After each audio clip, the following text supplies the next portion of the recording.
दिनांक 22 मार्च रोजी गोपनीय माहिती मिळाली होती की चाळीसगाव रोड पोलीस स्टेशनच्या हद्दीत एका व्यक्तीच्या घरामध्ये प्रतिबंधित आणि बेकायदेशीर अशा गांजाची साठवणूक केलेली आहे, बेकायदेशीर विक्रीच्या उद्देशाने।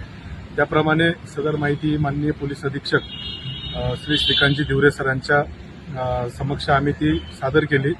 सरांनी त्याचा पूर्ण आढावा घेऊन आम्हाला पूर्ण एलसीबी टीमला त्या ठिकाणी आदेशित केले, मार्गदर्शन केले। त्याप्रमाणे आम्ही 3 पथक तयार करून सांगितलेल्या ठिकाणावर आम्ही छापा कारवाई केली। छापा कारवाईमध्ये आम्हाला एकूण 2 ठिकाणी छापा कारवाई झालेली आहे।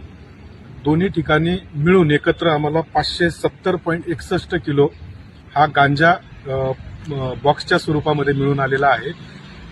त्याची आजच्या बाजारभावाप्रमाणे किंमत ही 1,42,65,000 इतकी असून यामध्ये आरोपीला सुद्धा आम्ही तात्काळ ताब्यात घेऊन अटक केलेली आहे।